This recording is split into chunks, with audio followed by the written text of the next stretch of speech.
வேலுண்டு வினையில்லை, மயிலுண்டு பயமில்லை. வேல்வேல் முருகா, வெற்றிவேல் முருகா. என் அன்பு செல்வமே, நீ அதீதமாக விரும்பும் ஒன்றிற்கு சோதனைக்கு மேல் சோதனை என்று வந்து கொண்டே இருக்கிறதா? அது உன் கையில் சேரும் நேரமெல்லாம் தட்டி போய் விடுகிறதா? இந்த முறை தடைகள் எல்லாம் விலகிவிடும், நிச்சயம் நம் கைகளில் சேர்ந்துவிடும் என்று நீ நம்பிக்கையோடு நினைக்கும் காலகட்டத்தில் நம்பிக்கையுடனே எல்லா சூழ்நிலைகளும் மாறிவரும் காலகட்டத்திலும் திடீரென அவை உன் கைகளில் இருந்து நழுவி விடுகிறதா? இதற்கெல்லாம் என்ன காரணம்? ஏன் இவ்வாறு நடக்கிறது என்று குழம்பிக் கொண்டிருக்கிறாயா? உன் குழப்பத்தை முழுவதுமாக தீர்ப்பதற்காகவே உன் அப்பா நான் இன்று வந்துள்ளேன்.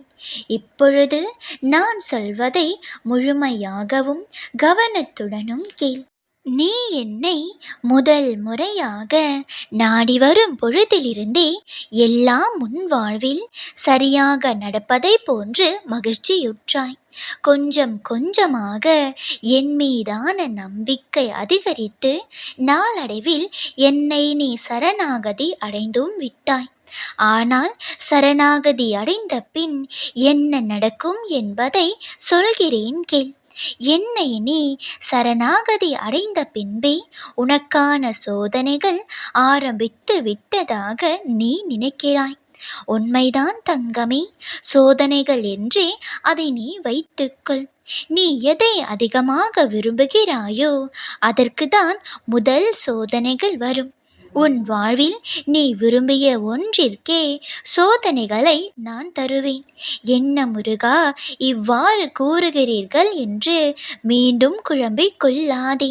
தெளிவாக கூறுகிறேன், பொறுமையாக கேள். பால் இருக்கிறதல்லவா, அந்த பாலுக்கு கஷ்டம் கொடுத்தால் அது தயிராகிறது. அந்த தயிரை கடைந்து எடுத்தால் அது வெண்ணெய் ஆகின்றது. அந்த வெண்ணெயை நெருப்பில் இட்டு உருக்கினால் அது நெய்யாகிறது. பாலை விட தயிர் உயர்ந்தது, தயிரை விட வெண்ணெய் உயர்ந்தது, அந்த வெண்ணெயை விட நெய் உயர்ந்தது. இதனுடைய அர்த்தம் என்னவென்றால், அதிகமாக கஷ்டங்களும் சங்கடங்களும் சோதனைகளும் வந்தாலும் கூட எந்த மனிதருடைய நிறமும் மாறாமல் சமூகத்தில் அவருடைய மதிப்பு அதிகரிக்கிறது.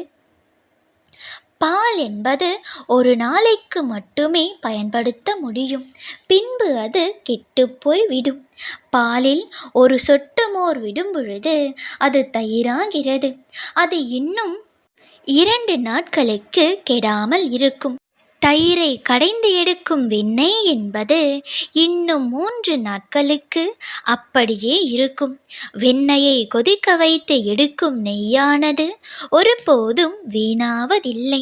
அதிக காலங்களுக்கு நாம் சேர்த்து வைத்து கொள்ள முடியும்.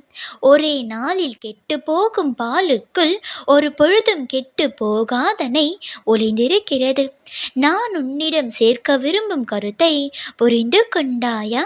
நீ உன் வாழ்வில் விரும்பும் ஒன்றை நிரந்தரமாக நீண்ட நாளுக்கு உன்னுடன் நிலையாக இருக்கும்படியாக செய்து அதை உன்னிடமே கொடுக்க விரும்புகிறேன்.